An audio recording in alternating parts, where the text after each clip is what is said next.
چلتی نہیں ہے۔ اللہ اکبر، جنت سے دمبا لا کر کے حضرت جبریل امی نے حضرت اسماعیل ذبیح اللہ کی جگہ پر رکھ دیا ہے، آپ کو ہٹا لیا گیا، دمبا ذبح ہو گیا۔ اللہ کا یہی حکم تھا۔ جب پیارے خلیل نے دیکھا کہ قربانی بھی قبول ہو گئی اور بیٹا اسماعیل بھی زندہ ہے، اس وقت رب کے شکریہ کے طور پر ظہر کا وقت تھا، آپ نے 4 رکعت نماز کو ادا کیا۔ اللہ تبارک و تعالیٰ کو اپنے خلیل کی یہ ادا اتنی پسند آئی کہ اپنے تمام بندوں پر ظہر کے وقت میں 4 رکعت نماز کو فرض قرار دے دیا۔ اے میرے پیارے، یہ ظہر کی نماز پڑھ رہے ہو، اللہ کے خلیل کی یاد منا رہے ہو، اللہ کے خلیل کی یاد کو زندہ کر رہے ہو، مگر ہمیں فرصت کہاں ہے؟ ہماری ظہر تو کام پر گزر جاتی ہے، ہماری ظہر تو آرام میں گزر جاتی ہے۔ اے میرے پیارے، ذرا سن تو صحیح، اللہ تبارک و تعالیٰ ارشاد فرماتا ہے، میرے محبوب، جو تیرا امتی، جو تیرا چاہنے والا ظہر کی نماز کو ادا کرے گا، اے مولا اس کو کیا اجر و ثواب دیا جائے گا؟ جو ظہر کی نماز ادا کرے گا اس کے اجر و ثواب کا عالم کیا ہوگا؟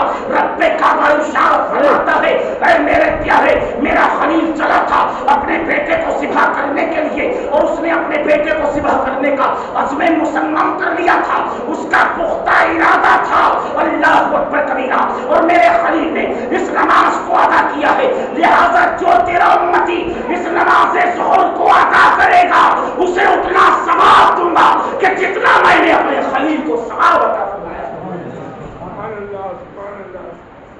کیا ہے؟ تمام عبادتیں یہ اللہ والوں کی اداؤں کا نام ہے، اللہ والوں کی یادوں سے وابستہ ہیں، اللہ والوں کی یاد کا نام ہے۔ نماز عصر کا تعلق کیا ہے؟ اللہ اکبر کبیرہ، یہ نماز عصر کیا ہے؟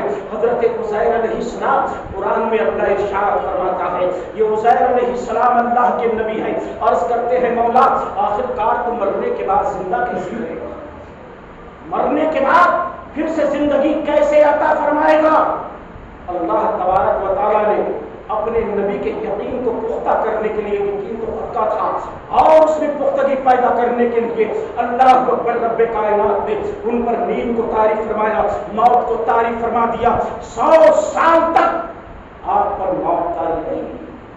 اللہ کا قرآن کہتا ہے، اٹھاؤ قرآن اور پڑھو، 100 سال تک قرآن آپ پر موت طاری رہی۔ جب اللہ نے دوبارہ زندگی عطا کی، آپ کو زندہ فرمایا، ارشاد فرمایا عزیر ذرا بتاؤ تو صحیح تم کب سے سو رہے ہو، معاملہ کیا ہے؟ عرض کرتے ہیں مولا میں ابھی تو سویا تھا اور ابھی جاگ گیا ہوں۔ اللہ اکبر، آپ کے ساتھ میں جو سبزی تھی فرمایا اس کا کیا ہوا ذرا دیکھ لو، آپ کے گدھے کا عالم کیا ہوا؟ مجھے تفسیر میں نہیں جانا ہے کہ وہ گل چکا ہے، ہڈیاں سڑ چکی ہیں، مجھے تفسیر میں نہیں جانا۔ اللہ اکبر رب فرماتا ہے میرے پیارے 100 سال کا عرصہ گزر گیا، اللہ اکبر تجھ پر موت طاری ہوئے، 100 سال کے بعد میں نیند سے جاگا ہے، 100 سال کے بعد میں نیند سے اٹھا ہے۔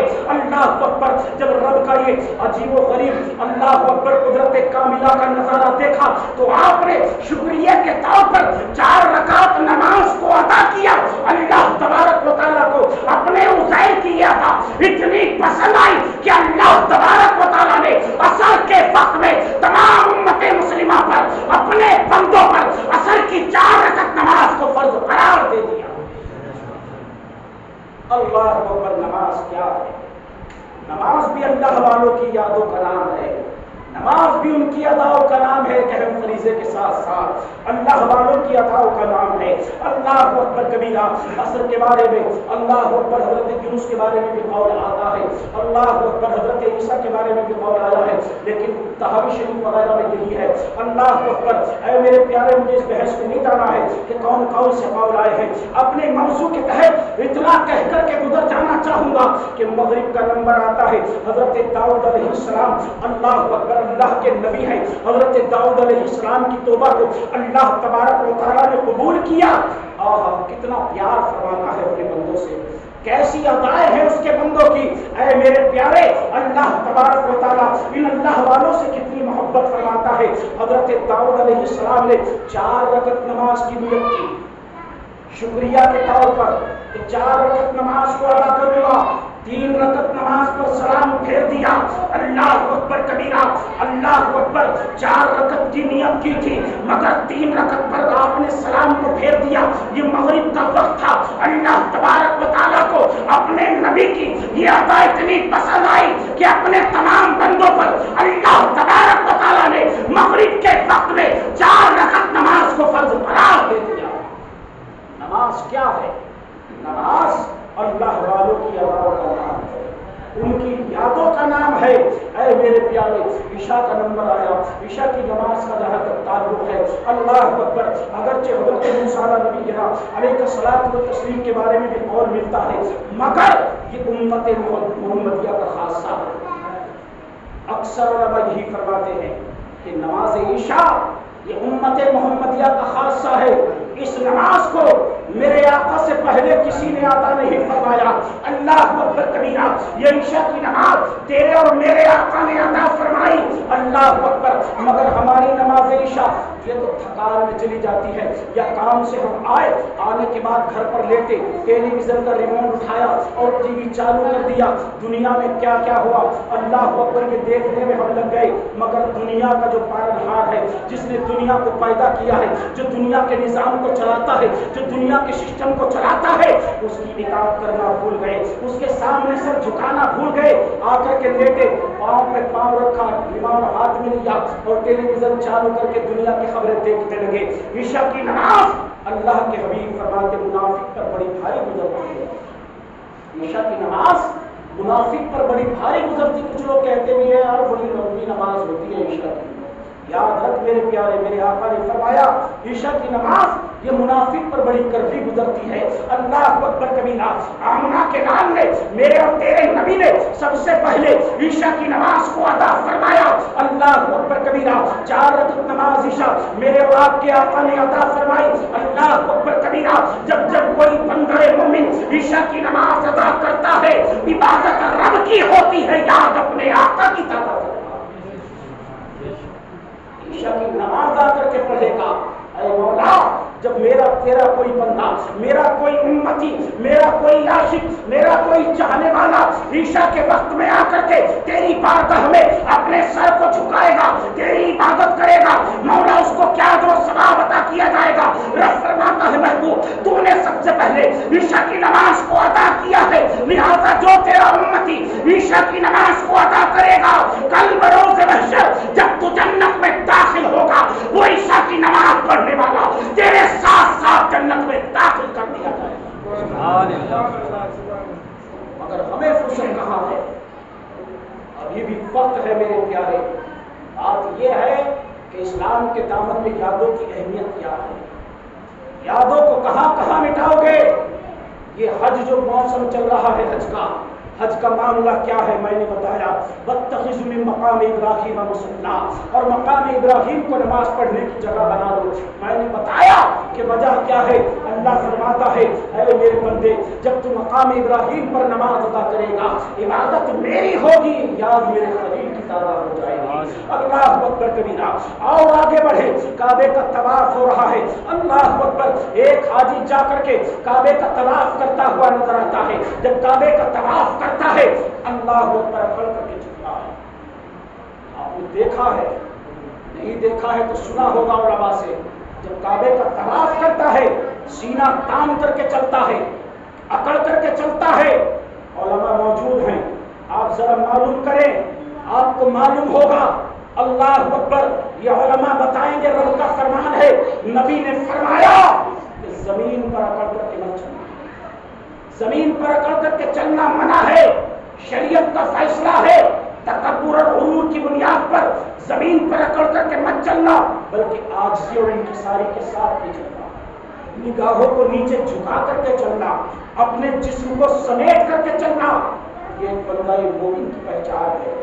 بات سمجھ میں نہیں آئی؟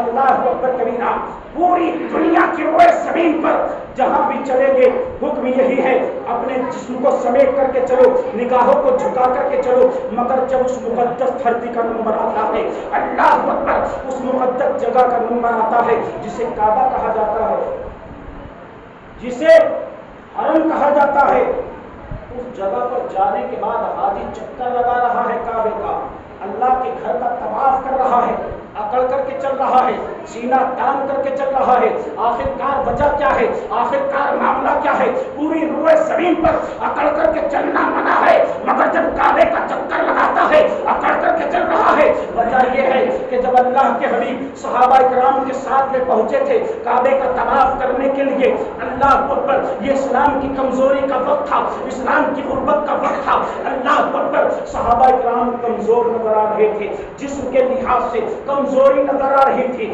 اللہ اکبر کبیرہ، آپ کے جسم کے لباس سے کمزوری چھلکتی ہوئی نظر آ رہی تھی۔ کفار و مشرکین نے سوچا یہ موقع اچھا ہے، اگر اب ان پر حملہ کیا گیا تو ہم فتح پا جائیں گے۔ آدمی اگر کمزوری میں ہو، کوئی دوسرا آدمی تکڑا ہو، ہٹا کٹا ہو، تو وہ انسان بھی سوچتا ہے کہ اگر اب میں اس پر حملہ کروں گا تو اب میں اس کو چت کر ڈالوں گا، اب میں اس پر فتح پا جاؤں گا، کامیابی میرے قدم چومے گی۔ یہی کفار مکہ نے بھی سوچا کہ آخرکار اگر اب ہم ان پر حملہ کریں گے تو ہم کامیابی حاصل کر جائیں گے، اب ہمیں فتح نصیب ہو جائے گی۔ ابھی یہ منصوبہ بنا ہی رہے تھے، اللہ کے نبی نے فرمایا، اے میرے وفادارو، جب تم کعبے کا طواف کرنا تو سینہ تان کر کے چلنا، اکڑ کر کے چلنا۔ اور اس ہیلے کا اثر یہ ہوا کہ جب صحابہ اکرام نے کعبے کا طواف کیا اور اکڑ کر کے چلے، سینہ تان کر کے چلے، تو تمام کفار کی ہمتیں پست ہو گئی۔ انہوں نے کہا، لوگوں، ہم تو یہ سمجھتے تھے کہ یہ کمزور ہے، یہ لاغر ہے، مگر یہ کمزور و لاغر نہیں ہے، بلکہ ان کے جسم کے اندر تو ابھی بھی طاقت کوٹ کوٹ کر کے بھری ہوئی ہے۔ اللہ اکبر کبیرہ، ان کے جسم کے اندر ابھی بھی توانائیاں باقی ہے۔ انہوں نے اپنے منصوبے سے توبہ کر لی، مگر آج بھی حاجی جاتا ہے اکڑ کر کے چل رہا ہے۔ میں پوچھنا چاہتا ہوں حاجی صاحب، اس وقت میں تو علت موجود تھی، اس وقت میں تو وجہ موجود تھی، اس وقت میں تو معاملہ یہ تھا کہ کفار و مشرکین کے دلوں پر اپنی ہیبت کا سکہ بٹھانا مقصود تھا، لیکن آج کس کے دل پر تمہیں اپنی ہیبت کا سکہ بٹھانا ہے؟ اے حاجی، آج تو کیوں اکڑ کر کے چل رہا ہے؟ تو کعبے کا طواف کرتا ہے، تو کیوں اکڑ کر کے چکر لگا رہا ہے؟ یقینی طور پر یہ حاجی جواب دے گا، حضرت، اب مجھے کسی کے دل پر اپنی ہیبت کا سکہ بٹھانا یہ میرا مقصد نہیں ہے، بلکہ ان اللہ والوں کی یاد کو تازہ کرنا میرا مقصد۔ اور آگے چلے، ذرا دیکھیں، اللہ فرماتا ہے ان الصفا والمروہ من شعائر اللہ، صفا اور مروہ یہ ہماری نشانیاں ہیں۔ یہ صفا اور مروہ کیا ہے؟ یہ دو پہاڑیاں ہیں، ایک کا نام صفا ہے، ایک کا نام مروہ ہے۔ آخرکار پہاڑ کی ایسی عظمت کہ اللہ تبارک و تعالیٰ نے قرآن میں ذکر فرما دیا۔ یہ صفا اور مروہ کیا ہے؟ اللہ اکبر کبیرہ، آپ ذرا دیکھیں تو صحیح، آج ہندوستان کا حاجی جاتا ہے صفا اور مروہ پر دوڑتا ہے۔ اللہ اکبر کبیرہ، ہم پوچھنا چاہتے ہیں حاجی صاحب، آخرکار یہ لاکھوں روپیہ لگا کر کے ہندوستان سے سفر کر کے، اللہ اکبر، دنیا کے کونے کونے سے سفر کر کے آخرکار تم مکہ پہنچے ہو، مگر یہ کیا ہو رہا ہے؟ پہاڑوں پر دوڑ لگا رہے ہو، کبھی صفا پر جاتے ہو، کبھی مروہ پر جاتے ہو۔ ارے اگر پہاڑوں پر دوڑنے کا اتنا ہی شوق تھا تو ہندوستان کے اندر کوہ ہمالیہ اپنا سینہ تانے کھڑا ہے، اس پر دوڑ لیے ہوتے، وہاں جانے کا مقصد کیا ہے؟ حاجی کہے گا، حضرت، یہ پہاڑ پر دوڑنا میرا مقصد نہیں ہے، آپ سمجھ نہیں رہے ہیں کہ معاملہ کیا ہے۔ ہم نے کہا ٹھیک ہے، آپ بتا دیجئے، آپ ذرا سمجھائیے تو صحیح کہ مسئلہ کیا ہے۔ حاجی کہتا ہوا نظر آئے گا، آپ کو معلوم نہیں ہے کہ حضرت حاجرہ اللہ اکبر ان پہاڑوں پر دوڑی تھی، صفا اور مروہ پر دوڑی تھی۔ ہم نے کہا وجہ کیا تھی؟ ذرا بیان تو کر کہ حضرت حاجرہ اللہ کی بندی، نبی کی ماں، نبی کی بیوی، آخرکار ان پہاڑوں پر کیوں دوڑی تھی؟ حاجی نے کہا، حضرت آپ کو معلوم نہیں ہے، جب حضرت اسماعیل علیہ نبی علیہ الصلوۃ والتسلیم شیخواری کے عالم میں تھے، بچپنے کے عالم میں تھے، حضرت ابراہیم خلیل اللہ نے اللہ کے حکم سے حضرت حاجرہ اور حضرت اسماعیل کو لے کر کے کعبے کے پاس آ کر کے چھوڑ دیا، جو کہ جنگل میں بیابان تھا، نہ حیوانات تھے، نہ وہاں پر انسان تھے، کوئی آبادی نہ تھی، چرند و پرند نہ تھے، پانی کا نام و نشان نہ تھا۔ اللہ اکبر، چلنے لگے، حضرت حاجرہ نے دامن کو تھام لیا۔ اے میرے شوہر انعامدار، بتائیے تو صحیح آخرکار معاملہ کیا ہے؟ ہمیں یہاں کس کے سہارے پر چھوڑ کر کے جا رہے ہیں؟ آپ خاموش رہے، پھر دوبارہ یہی سوال کیا، آپ خاموش رہے، دوبارہ یہی سوال ہوا، آپ خاموش رہے۔ حضرت حاجرہ نے کہا، کیا یہ رب کا حکم ہے؟ اور شاد فرمایا، ہاں یہ رب کا حکم ہے۔ اللہ اکبر، حضرت حاضرہ نے کہا تھا اگر یہ میرے مولا کا حکم ہے تو جائیے، جو جنگل بیابان میں ہمیں رہنے کا حکم دے سکتا ہے وہ ہماری حفاظت بھی کرنا جانتا۔ چھوڑ کر کے چلے گئے۔ پورا واقعہ تو بھی آنے والی ہے، عید آپ سماعت فرمائیں گے، مگر موضوع کے تحت اتنا کہہ کر کے گزر جانا چاہتا ہوں۔ گئے اللہ کے خلیل، پوشے دان میں کچھ کھجورے اور پانی تھا، چند دنوں تک چلا، کھجوریں ختم ہو گئی، پانی ختم ہو گیا، چھاتی کا دودھ خشک ہو گیا، بھوک کی شدت سے، پیاس کی شدت سے اللہ کے نبی حضرت اسماعیل ذبیح اللہ بے چین و بے قرار ہو گئے۔ ماں سے رہا نہ گیا، بیٹے کی طرف کو دیکھا، کوئی ماں اپنے بیٹے کی بے چینی کو، اپنے بچے کی بے چینی کو برداشت نہیں کر سکتی۔ اللہ اکبر، آپ کو پیاس کی شدت سے ایڑیاں رگڑتے ہوئے دیکھا، آپ دوڑی اور دوڑ کر کے صفا پر جا کر کے چڑھ گئی۔ اللہ اکبر کبیرہ، اور وہاں کھڑے ہو کر کے دیکھنے لگی کوئی میری مدد کے لیے آئے، کوئی دکھے تو پانی مانگ لیا جائے، یا دور دور تک کہیں پانی نظر آ جائے۔ اگر پانی کو تلاش کرنا ہو تو پہاڑ کی چوٹی پر جا کر کے تلاش کرو گے۔ اللہ اکبر، پھر وہاں سے چلی ہے، جب ہموار زمین آئی تو تھوڑی سی تیز دوڑی اور پھر جا کر کے مروا پر چلی ہے۔ اللہ اکبر، 7 چکر حضرت حاجرہ اللہ کی بندی نے صفا اور مروا کے لگائے پانی کی تلاش میں۔ اللہ کو حضرت حاجرہ کا یہ دوڑنا اتنا پسند آیا، رب قرآن میں فرماتا ہے ان الصفا والمروہ من شعائر اللہ، کہ ان کو پہاڑی نہ سمجھنا بلکہ یہ اللہ کی نشانیاں۔ یہ صفا اور مروہ ہماری نشانیوں میں سے ایک نشانی ہے۔ اللہ اکبر کبیرہ۔ اب میں پوچھنا چاہتا ہوں، حاجی صاحب آپ نے یہ تو بتا دیا، وجہ سمجھ میں آ گئی کہ حضرت حاجرہ اس وقت میں پانی کی تلاش میں دوڑی تھی، مگر مجھے سمجھ میں نہیں آتا، آپ کی بغل میں تو پانی کی بوتل دبی ہوئی ہے، آپ کے پاس تو پانی موجود ہے، آج تو پورا مکہ المکرمہ پانی سے جل تھل ہے، پھر تم کس کی تلاش میں ان صفا اور مروہ پر دوڑ رہے ہو؟ حاجی کہے گا نادان، تجھے معلوم نہیں ہے آج میرے دوڑنے کا سبب پانی نہیں ہے، پانی کو تلاش کرنا نہیں ہے، بلکہ حضرت حاجرہ کی یاد کو زندہ کرنا میرا مشغلہ ہے۔ حج کیا ہے؟ حج پورے کا پورا اللہ والوں کی یادوں کا نام ہے، اللہ والوں کی اداؤں کا نام ہے۔ اللہ اکبر کبیرہ۔ آپ وہاں سے صفا اور مروہ سے آ کر کے آپ نے دیکھا کہ آپ کے جہاں قدم رگڑ رہے تھے، ایڑیاں رگڑ رہے تھے، آب زمزم کا چشمہ جاری ہو گیا۔ اللہ اکبر کبیرہ۔ یہ آپ بعد میں سماعت فرمائیں گے، مگر موضوع کے تحت اتنا کہہ کر کے گزر جانا چاہتا ہوں اور آگے بڑھیں۔ عرفات کے میدان میں پہنچتے ہیں تمام حجاج، دنیا کے کونے کونے سے جانے والا حاجی 9 ذی الحجہ کو عرفات کے میدان میں جا کر کے جمع ہوتا ہے۔ عرفات کا میدان کیا ہے؟ یہ عرفات کا میدان کیا ہے؟ یہ عرفات کا میدان وہی ہے کہ جب حضرت حوا اور حضرت آدم کو اللہ تبارک و تعالیٰ نے الگ الگ اتارا، الگ الگ جگہوں پر اتارا۔ اللہ اکبر، ملاقات نہ ہوئی بہت دنوں تک، مگر جب ملاقات ہوئی تو کہاں؟ یہی وہ عرفات کا میدان ہے جہاں پر حضرت حوا عرف یعرف، اللہ اکبر، پہچاننے اور ملاقات کے معنی میں آتا ہے عربی میں۔ یہ عرفات کا میدان کیا ہے؟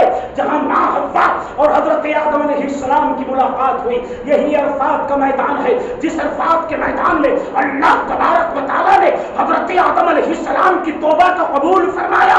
پوری دنیا کا حاجی دنیا کے کونے کونے سے جا کر کے عرفات کے میدان میں اپنے رب سے اپنے گناہوں کی، اپنی خطاؤں کی معافی مانگتا ہے، اس لیے کہ ابن آدم جانتا ہے کہ جب اس مقام پر اللہ تبارک و تعالیٰ نے حضرت آدم کی توبہ کو قبول فرما لیا، جب ہم رو رو کر کے اپنے رب سے معافی مانگیں گے تو اللہ ابن آدم کی توبہ کو بھی قبول فرما لے گا۔ تمام حجاج جا کر کے جمع ہوتے ہیں عرفات کے میدان میں، اپنے اپنے گناہوں سے توبہ کرتے ہیں، استغفار کرتے ہیں۔ کوئی قرآن پڑھ رہا ہے، کوئی نماز پڑھ رہا ہے، کوئی درود پاک پڑھ رہا ہے، کوئی وظائف پڑھ رہا ہے۔ پورے حاجی عرفات کے میدان میں جمع، اور یاد رکھو 9 ذی الحجہ کو اگر کوئی حاجی عرفات کے میدان میں نہ پہنچے تو حاجی نہیں کہلائے گا، اور کوئی رکن چھوٹ جائے حج کا تو اس کے لیے دم ہے، یعنی قربانی کرو، دم ہے اس کے لیے۔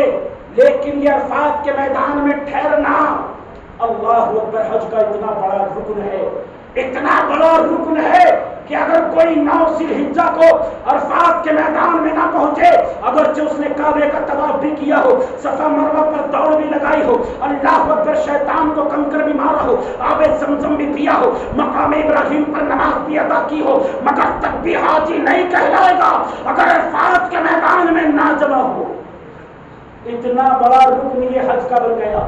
عرفات کے میدان میں ظہر کی نماز ہم نے ادا کی ظہر کے وقت میں، عصر کی نماز ہم نے ادا کی عصر کے وقت میں، اب مغرب کا وقت آ گیا، اللہ اکبر کبیرہ، اعلان ہوگا تمام حجاج عرفات کے میدان کو خالی کر دیں، عرفات کے میدان سے باہر نکل جائیں۔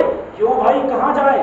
اب تو مغرب کا وقت ہونے والا ہے، اب مغرب کی اذان پڑھی جائے گی، مغرب کی نماز ادا کی جائے گی۔ نہیں نہیں، یہاں تمہیں مغرب کی نماز ادا کرنے نہیں دیا جائے گا، بلکہ نکلو یہاں سے آگے پہنچو۔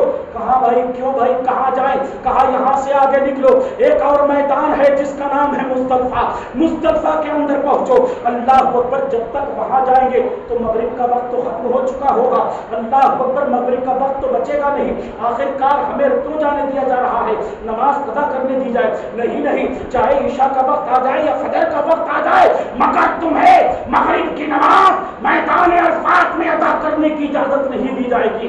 اللہ اکبر، میں پوچھنا چاہتا ہوں، آخر کار ہندوستان کا رہنے والا اگر مغرب کی نماز مغرب کے وقت میں ادا نہ کرے، قرآن اللہ کا کہتا ہے، سامنے بھی لکھا ہے، نمازوں کو اپنے وقتوں میں ادا کیا جائے۔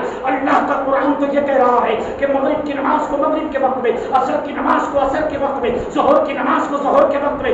اگر ہندوستان کا رہنے والا مغرب کی نماز کو مغرب کے وقت میں نہ پڑھے تو گنہگار کہلائے گا، مجرم ٹھہرے گا۔ اللہ اکبر، دنیا کے کسی کونے کا مسلمان اگر مغرب کی نماز کو اس کے وقت میں ادا نہ کرے تو مجرم کہلاؤ گے، مجرم۔ لیکن اگر مکے کا رہنے والا بھی جو حج کی نیت سے نہیں گیا ہے، وہ بھی مغرب کی نماز کو مغرب کے وقت میں ادا کرتا ہے، ہندوستان کا مسلمان 9 ذی الحجہ کو مغرب کی نماز کو مغرب کے وقت میں ادا کرتا ہے، پاکستان کا مسلمان مغرب کی نماز کو مغرب کے وقت میں ادا کرتا ہے، ایران کا مسلمان مغرب کی نماز کو مغرب کے وقت میں ادا کرتا ہے، پوری دنیا کا مسلمان مغرب کے وقت میں مغرب کی نماز کو ادا کرتا ہے۔ جو عرفات کے میدان میں نہیں گیا وہ تمام کے تمام، مگر یہ کیا معاملہ ہے کہ حاجیوں کو حکم ہو رہا ہے، نکلو یہاں سے، مغرب کی نماز نہیں پڑھی جائے گی۔ اللہ اکبر، کیوں بھائی، ہم پوچھنا چاہتا ہے کہیں قرآن میں لکھا ہے کہ مغرب کی نماز کو عرفات کے میدان میں ادا نہ کیا جائے؟ اگر ہے قرآن میں تو دکھاؤ، اور چیز کا ثبوت قرآن سے مانگتے ہو نا۔ میلاد ہے قرآن میں، غوث اعظم کی 11ویں مناتے ہو، ہے قرآن میں، خواجہ کی 6ٹی مناتے ہو، ہے قرآن میں۔ میں پوچھنا چاہتا ہوں، یہ عرفات کے میدان سے آخر کار کیوں نکالا جا رہا ہے؟ کیا ہے کہیں قرآن میں کہ عرفات کے میدان میں مغرب کی نماز ادا نہ کی جائے؟ بلکہ قرآن تو یہ کہتا ہے کہ اپنے وقتوں میں نمازوں کو ادا کیا جائے۔ اللہ اکبر کبیرہ، اللہ اکبر، لیکن اجازت نہیں دی جائے گی۔ آخر کار یہ معاملہ کیا ہے؟ یہ ایسا ہوا کیوں؟ تمام حاجی نکلتے ہیں، جا کر کے مزدلفہ پہنچتے ہیں اور وہاں جا کر کے نماز ادا کرتے ہیں۔ ایسا کیوں ہوا؟ آخر کار میرے آقا نے ایسا کیا کہ عرفات کا میدان مغرب سے پہلے چھوڑ دیا اور مزدلفہ کے میدان میں پہنچ گئے۔ عشاء کا وقت آیا، اللہ اکبر، صحابہ کرام نے اذان پڑھی، عرض کرتے ہیں یا رسول اللہ، پہلے مغرب پڑھے یا عشاء پڑھے؟ اب اگر مغرب کی نماز کسی کی چھوٹ جائے تو ظاہر سی بات ہے، قضا پڑھو گے یا ادا پڑھو گے؟ بولو، قضا پڑھی جائے گی۔ اگر مغرب کی نماز ہماری چھوٹ گئی اور عشاء کا وقت آ گیا تو عشاء کے وقت میں مغرب کی نماز قضا پڑھو گے یا ادا پڑھو گے؟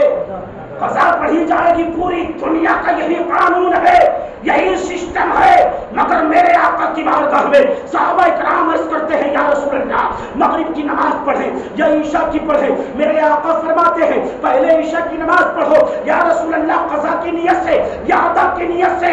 اللہ کے حبیب فرماتے ہیں پہلے مغرب کی نماز پڑھو، وہ بھی ادا کی نیت سے، اس کے بعد عشاء کی نماز پڑھو، وہ بھی ادا کی نیت سے۔ میرے آقا نے ایسا کیا۔ یہ حج کیا ہے؟ حج تمام اللہ والوں کی یادوں کا نام ہے.